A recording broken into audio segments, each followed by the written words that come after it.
Session number 1 today of our 1K to 10K challenge. We got the $1,000 right here in what looks like play money, but I promise you it's real Canadian currency.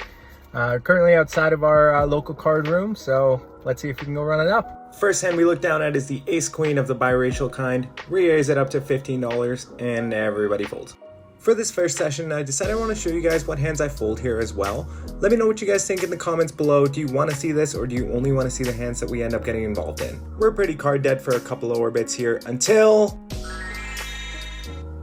we got a suited connector on the button. There's an under the gun straddle, one limper. We raise it up to 20 bucks. Big blind calls, under the gun calls, and so does the limper. We're going 4 ways to the flop. We flop 2 pair, but it's 10, 10, 7. So when the tight player who limped in bets out for 50 bucks, with 2 more players stacked behind us, we just gotta let it go. A couple more hands go by until we're in the big blind and look down at queen 9 suited. +1 limps in, cutoff raise to $15, button calls and we defend. +1 gets a great price to call and we go 4 ways to the flop, which is a pretty decent one for us. It comes 3, 5, 9 rainbow. We check and flow to the pre-flop aggressor, who decides to check it back. Off to a turn here, which is kind of scary. It's the deuce of clubs. So I bet $25 with plans of folding to a raise. The +1 player who's been playing this pot very passively makes the call and everyone else gets out of the way. We go heads up to the river, which is a board pairing 3 of hearts. I think there's still some thin value to be had from a hand like a small pocket pair, a worse 9, maybe an ace 5 or an ace deuce. So we throw a blocker / thin value bet out there of $20. Our opponent thinks on it for a little while, makes the same unhappy face that my dog makes when I don't give him enough food, and then eventually lands on a call. We show the queen 9, and our opponent mucks his hand and we're good. Nice to get a little bit extra there. And then just in one hand later, we look down at ace 4 offsuit, couple limpers over to us, and we want to punish them. So we raise it up to $20, and everyone folds. We take down $13 with a hand worth 2. Next, I want to send my card into space too, so we grab a couple of rockets. There's a button straddle on for $6.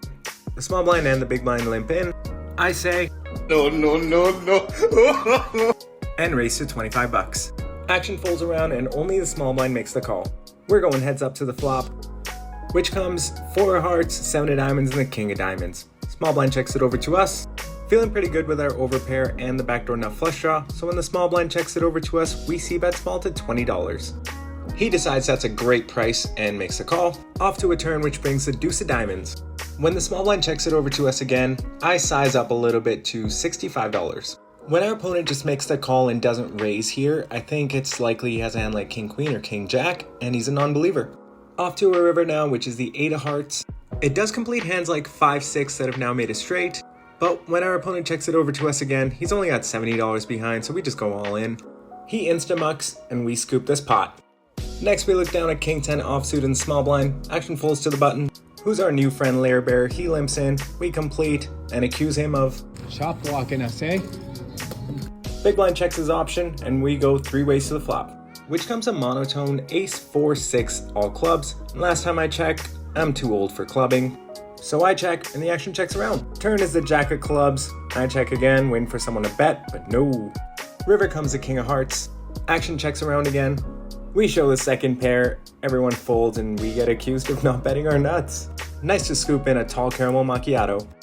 We fold out a couple more junkie premiums until we start look down at jacking off. And this is one of those hands I like 3-betting with in position because it has removal to ace king, king queen, jacks, and pocket kings. So when cutoff raises it to $10, we re-raise it to $45. The blinds and 1 limper folds, and then the cutoff makes the call. We're going heads up to the flop, which comes 9, 10, 7 rainbow. This flop is way better for the raise callers range, as he can have the straight, he can have sets of 7s, set of 9s, and 9, 10 suited. But after he checks it over to us, I decide to fire one time for 50 bucks, and he mucks. We take this one down with no resistance. After a few more hands I'd probably play if you guys weren't watching, we look down at the hand with the most numbers in it, the Tennerites.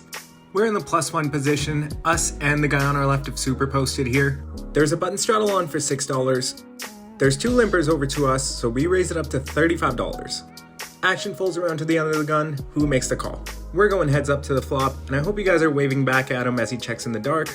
I could be wrong here, but I interpret that as weakness, likely a small pocket pair that's just trying to go set mine. Flop comes ace 5 3 2 diamonds. When he checks it over to us, I c-bet $25. And he beats us into the pot, but then checks dark again. Off to a turn, which isn't a good one for our hand. It's a queen of hearts. As I'm debating whether I want to check this one back, he starts counting out his chips with us as to say, don't bet, I'll call anything. And again, I interpret this fake out as weakness, so I bet again for $50. This time he does think on it, but then eventually lands on a call. To the river, which comes the king of spades. He checks again. We block jack 10 for the nuts, and I still think my read is correct of him being on a small pocket pair. So I bet just over half pot to $100. Looking back at it now, I think I should have either checked this one back if I think I'm ahead, or bet really small to get value from those middling to small pocket pairs. Our opponent eventually lets it go. We scoop this one our way, show our pocket tens, and he lets us know we were ahead. We win and lose a few small pots along the way where we bet and everyone folds, or we go to a flop and we completely whiff it and an opponent takes it down, or when we value bluff our ducks on a board with all over cards. Until this hand where I figure I've won too many pots, so it's time to punt some money away. We have 7-8 of diamonds for the second time today. This time we're in the low jack and raise it up to $20. Hijack says why not, and the small blind comes along for the ride. We're going 3 ways to the flop, which comes 9-5-5 with 1 diamond. We have a gut shot and a backdoor flush draw, so I c-bet $25. Hijack says thanks but no thanks, but the small blind makes the call. We're going heads up to the turn, which brings in another 9, which makes it less likely our opponent has anything on this board, so I bet again for $60. But he calls again. Off to the river, which is the jack of clubs. Gets pretty stinky in here when our opponent rips it. Nothing else we can do except fold. I just hope we got a tax receipt for that donation. We fold out a few hands after that until we pick up the ace-3 offsuit. It's a really wide open, but we're in late position and short-handed, so we raise it up $25, drill top pair, c-bet $25, opponent calls and check all the way down. We show our ace-3 and it's good. We rake in another small pot our way. Nothing eventful happens after this except my girlfriend wants to go out for drinks, so we call it a session pretty early. Book a nice little profit for the day and head out. Only got to play for about an hour and a half, so it was a really quick session, but we still booked a profit of $220. I hope you enjoyed session number 1 of our 1K to 10K challenge. I'll be heading back over there tomorrow. Hopefully we can book a big win, and once we get to $1,000 in profit, I'll be giving away this poker chip set to one of you guys.